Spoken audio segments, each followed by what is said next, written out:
Woo. Good morning, everybody. How we doing on this fine September 12th, 2024? Welcome to the Premarket Prep session. This being our daily session where we go over all the important news, notes, analysis, trade ideas that are key to keeping you stupid profitable, just like we were stupid profitable yesterday, buying the exact bottom on NVDA here a few days ago. Nvidia paying us Monday and a Tuesday, and then us getting back in, and Nvidia paying us big Tuesday into Wednesday, and then running all of Wednesday. We got in at the bottom on SPY yesterday, got that whole big run, biggest day that SPY's had in months. And it was a great ride, and that was on the back of us getting into Palantir swings on Friday. Palantir got included in the S&P 500 over the weekend, right, which we were aware of, and that paid big. So we just had kind of back to back to back to back nice runs here, culminating in a huge explosion of profits yesterday. And we're very grateful for that, right? Whether or not it keeps it going, right? The market does. It's already been a great week, and that's something that you have to remind yourself. Pay yourself, let the money that you get hit your account. Don't just turn around and send it back out, right? Let's say you had $100 in your account, you turn around, that's $300. You don't need to be in another $250 worth of trades because that's how you give it all back and blow up your account. It's really not how you manage yourself in losses that destroy you. It's how you manage yourself in wins when it comes to markets. People don't know how to act, right? So you get out somewhere, your parents, oh, you just don't know how to act. How you get around your little friends, you don't know how to act. That's the same thing with adults in markets, is that you go, you hit, and instead of being like, okay, awesome, this was great, you're like, more, I need more, right? I need more. So make sure that you are taking time, journaling it out, understanding, right, that it was a great execution, a great win. Pat yourself on the back, and also say, I'm not going to give it back.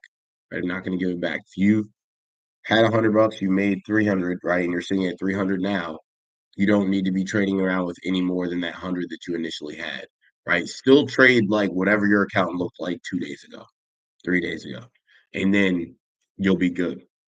But it's when you win and then you scale up, right? And you're like, okay, time for me to go harder. No, you were great right where you were at. Continue to build at that spot so that you're not just dragging, eating its own tail. Account goes up, account goes down, account goes up, account goes down, right? So, without further ado, we had some PPI data this morning. We got CPI yesterday. We have PPI data here today, and a few other things on the news slate. So, when we're here, we got one aim, and it typically pays off just like it did yesterday, and that's getting 1% better, right? Getting 1% better, focusing on that, putting our nose to the grindstone, and it culminates in huge explosions of favor, right? And that's what we got yesterday, and we intend to get 1% better each and every day. That's our active intention. So I'm excited that we get the chance to do that. And as always, make sure you throw your one in the chat, signifying your intention to get 1% better, whether you're watching it now or you're watching it via replay, right? Make sure you do that, because what is that? A small little thing. Once you get used to doing the small little things, you'll stop missing the big gains, right? Missing taking profit, missing setting up your charts. Why do I miss that? Why do I miss this? Why do I miss that? Because you don't take care of the little things like throwing one in the chat. Right, I guarantee you start doing things like that. You're like, oh, small thing, no sweat off my back. Cool. Then what happens? Your alarm goes off. Oh, small thing, no sweat off my back. Right. You start getting used to all these tiny things that you think don't matter, but they're the reason why you stay stuck. So here we commit to getting unstuck, and that's what we do when we put that one in the chat. So let's hit it hard and get with our top news. Skywalker. So I'm straight mouth breathing right now. As most people began waking from their beds, there were a couple of individuals who were making history by walking around. The first ever private spacewalk was conducted by civilian astronauts Jared Isaacman and Sarah Gillis, two members of the four-person Polaris Dawn mission that launched to Earth's orbit earlier this week. It was once again made possible by SpaceX, ticker Space, which has already become the frontrunner in the burgeoning commercial space industry following the latest debacle by Boeing. Course. By the 1960s, since the Crew Dragon spacecraft has no airlock, back to the 1960s. Since the Crew Dragon spacecraft has no airlock, the only way to conduct a spacewalk is to let all the air out of the spacecraft and open the front hatch.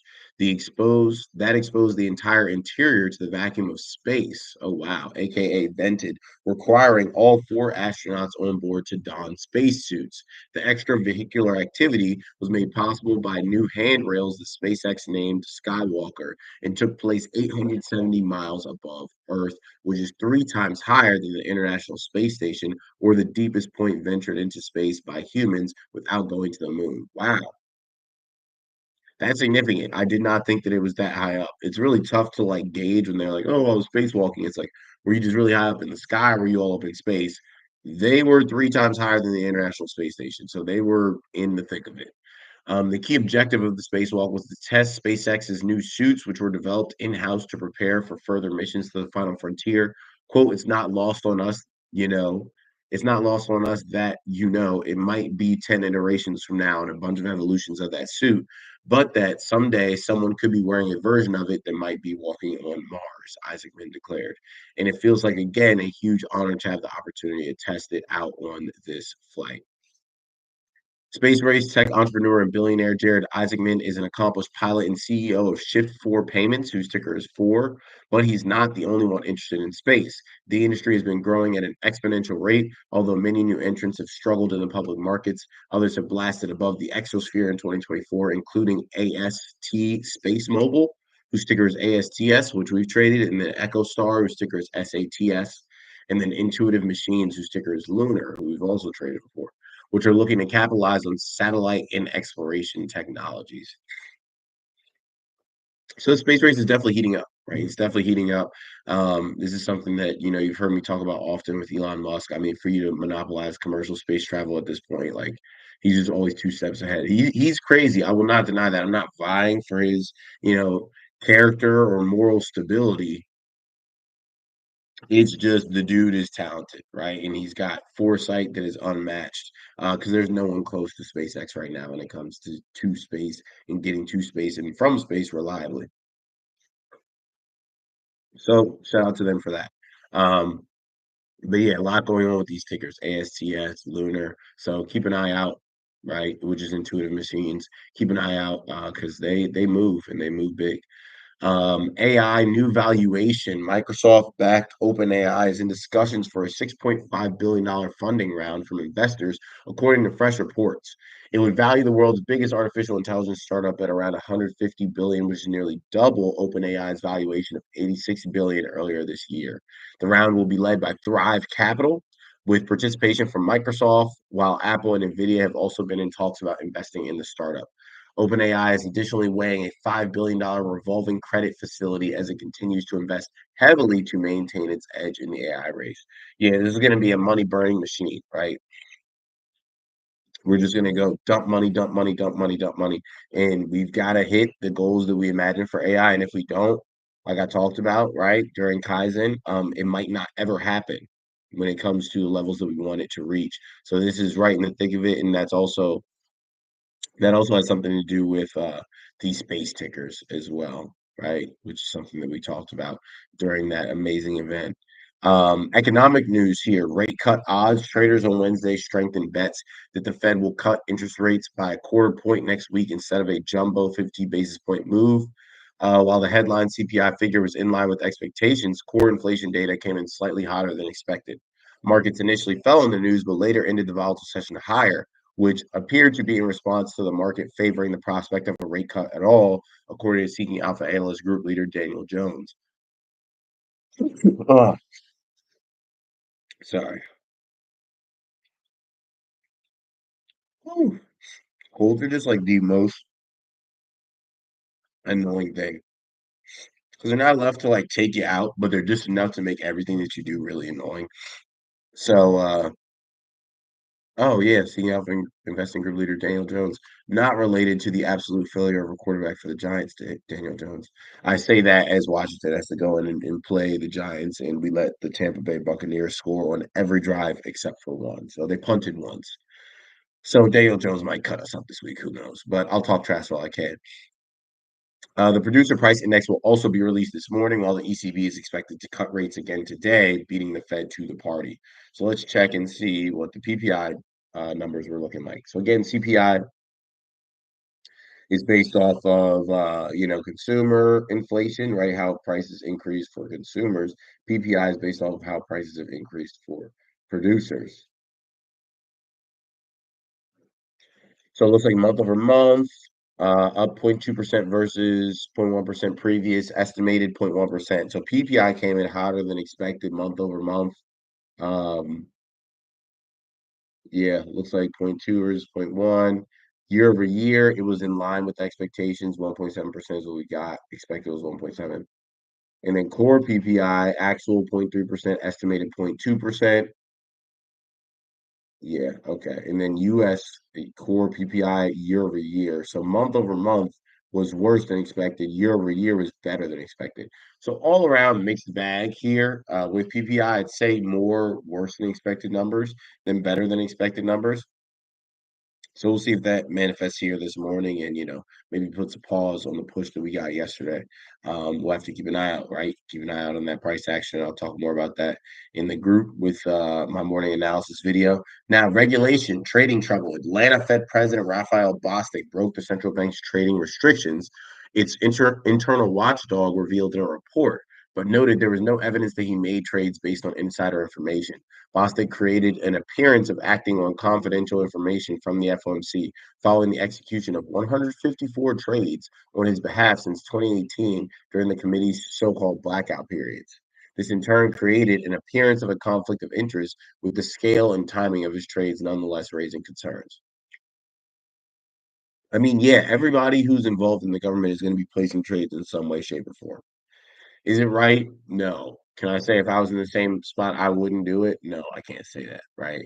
Um, but yeah, you shouldn't be placing trades if you're at the Fed. So I guess we'll get more information on that. But yeah, another insider trading incident. Doubt anything major happens. Today's market's looking green across the board in Asia. This was before that information came out.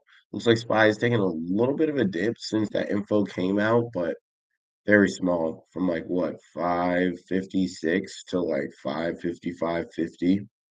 So not much of a drop at all here, but I'll still go over it. In Asia, Japan up 3.4. Actually, I'm gonna skip it because I'm literally out of breath and I can only breathe through my mouth. Today, jobless claims, PPI was really the biggest thing. So I'll finish up here with our rapid fire stock news rundown.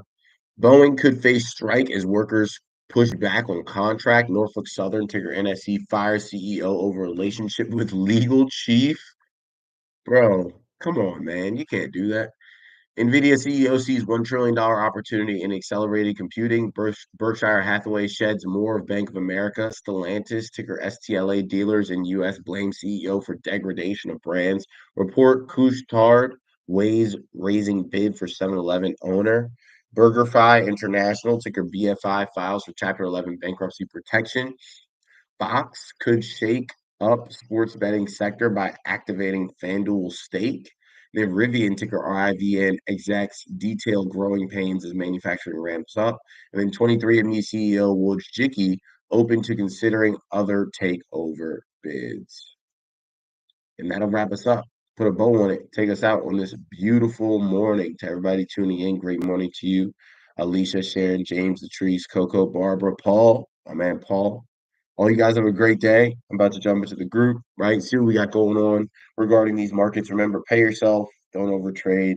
We'll look and see if there's opportunity, but do not give that money back, right? Be smart, remain patient. That's what got us where we are. That will continue to take us to greater heights as we move forward. Um, I believe I will be here tomorrow. I talked about how I might have to pitch in and help out.